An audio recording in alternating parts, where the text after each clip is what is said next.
Hey, Jen Banks here. This is the podcast A is for Adversity, and I'm going to talk about being more intentional about our thoughts and our goals so we can make our lives happen instead of letting life happen to us. This is episode number 10, Integrity. And again, I'm cycling through my amazing sponsors, so the sponsor for this episode is Ken Fernandes. He and his wife recently bought Lee's Candies in Boise, Idaho, so definitely check them out. And if you don't live in Boise, follow them on Instagram, and they'll do giveaways every so often and can ship it to you.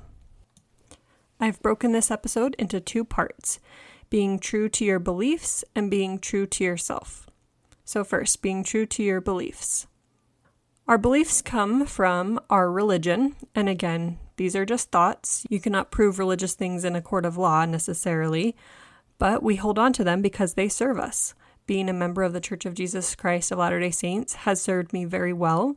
I love my testimony and practice my beliefs because of the person that it makes me and the feelings that it generates. Even if you don't belong to a certain religion, oftentimes people will have a moral compass. This could come from the way they were raised or life experiences that they've had. Either way, I like to think humans are generally good. An interesting thought that I heard recently is that many times we have choices between the good and the good. 2 very good things that either one we choose could take us down a very good path. Those are very hard decisions because they're both good. We often find ourselves stuck in those situations, and that's an entirely different episode on decisiveness. Back to the good and the bad as we know it with integrity, or choosing from right and wrong. Many of us have core experiences as children that shape us into the person that we become and our feelings on telling the truth or adhering to moral principles. When I was about 7 years old, my family was renting a home in Rexburg, Idaho, and we lived next to an elderly lady. We hadn't lived there very long, and I was riding my bike in the neighborhood. It was close to Christmas time, but there must not have been very much snow because obviously I was riding my bike, and I knocked down a decorative candy cane in the yard of this elderly woman. I came home and put my bike away, and I told my mom what had happened. She made me go over to the elderly woman's house and tell her what I'd done. Understandably, I was very nervous to do this. I didn't want to go admit what I'd done to this lady, and in my 7-year-old mind, it was awful, and I was not prepared to confess it. But I did as my mother told me, and I went and talked to her. And she was very sweet. She was totally understanding and wasn't even mad. And I remember also that Christmas, she came over and personally gave me a gift. So that was one of those moments that really instilled integrity in me. Right now, while my husband is looking for a job, I am working at Macy's grocery store part-time. At the location where I work, we have a lot of shoplifters. This is unfortunate because a lot of these people probably need the things that they're stealing and don't see any other way out of it. And while that's no excuse, it helps us understand them a little bit more. The other day, I caught 2 shoplifters in one night. One woman had her coat over some items, and she said that she was waiting for her husband. Well, her husband never came, and she looked kind of suspicious, and I watched her walk out the door with her cart, and I walked up to her and asked her if she had her receipt. She was frantically looking in her bag for it and said, I'll be right back. And sure enough, she never came back.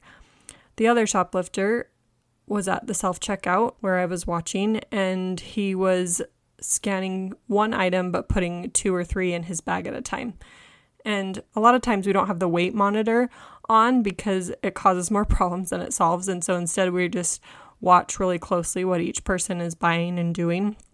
But because I noticed that this man was doing this, I turned on the weight regulator, and all of a sudden, unexpected item in bagging area came up. And so I walked over to him and was trying to help him. And I eventually said, let's just start the transaction over. And I explained that the self-checkouts could be rather finicky at times. And he was just kind of nervously chuckling. But I started it all over. And sure enough, he ended up having 13 items instead of 5.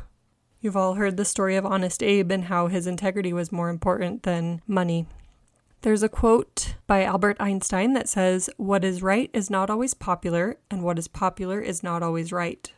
I remember hearing a story in Young Women's in talking about integrity, and the leader explained that if we were in a situation where we wanted to give a compliment to someone, we should make sure that it's something true and factual.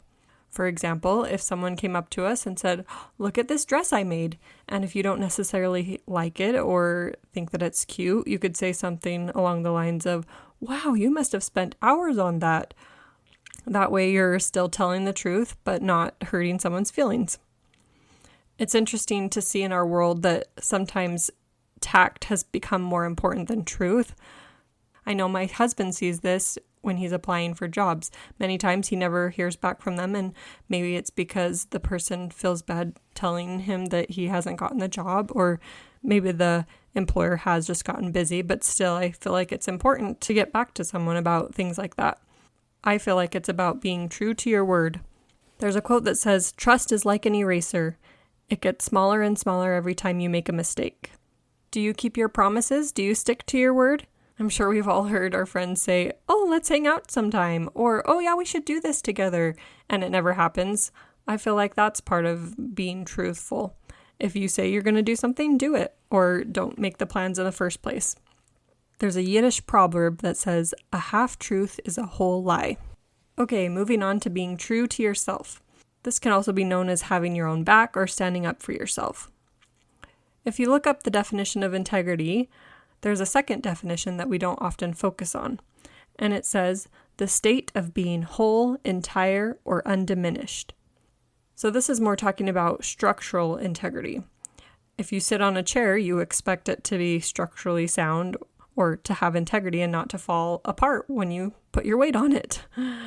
Or a dresser, you expect the drawers to work or your clothes to be held. Does it function as designed? So I really like that definition when thinking of being true to ourselves. So how can we be more true to ourselves? Well, I'm going to go through the 3 C's of being true to yourself that I made up. So the first is confidence, the second is commitment, and the third is compassion. So first, confidence. Confidence comes from your thoughts, not your results. And I know it's tempting to look at your results and then feel confident, but really, the feeling of confidence is generated by the thought that you think. And it takes practice to move from a lack of confidence to confidence because we have to rewire our brains. Our brains are so efficient and they like to do the same thing over and over and over again. So if you have thoughts that are not as confident, that's how you will feel. If you have thoughts that are confident, then you'll feel confident. And we reinforce our thoughts by finding evidence that they're true or true to us.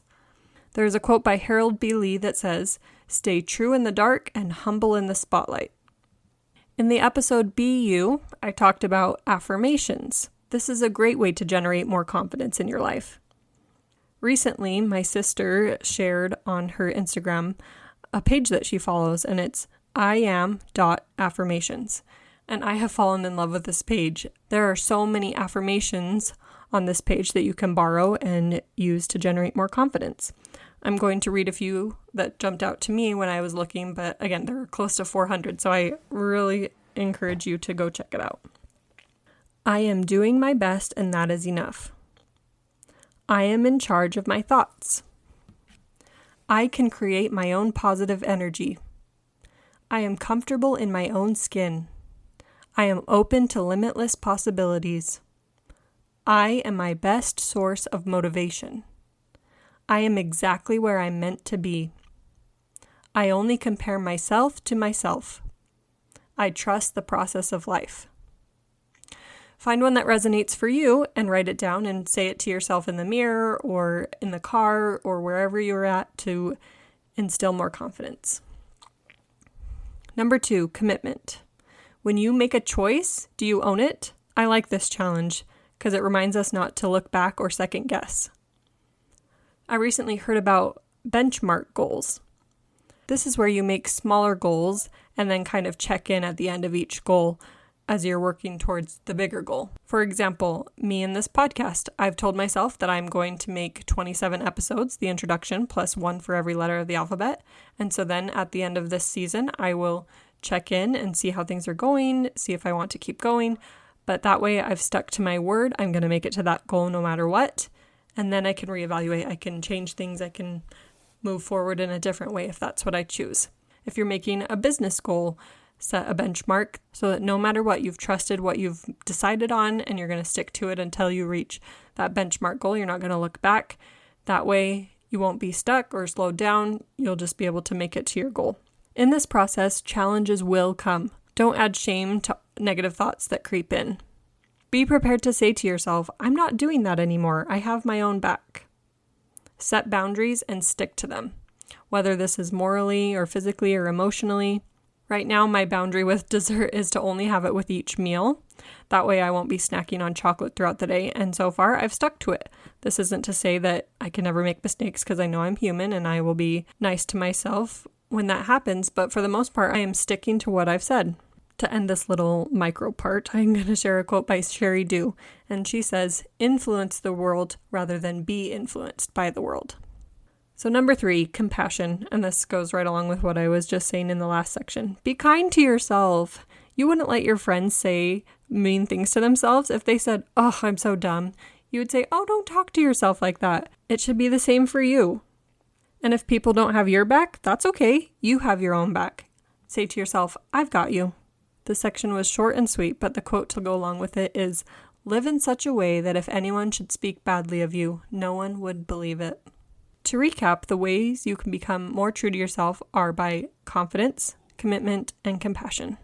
The weekly wisdom is this: no matter how plain a woman may be, if truth and loyalty are stamped on her face, all will be attracted to her. And that's by Eleanor Roosevelt. Have a great week, and if you like what you hear, please remember to share this with your friends and family.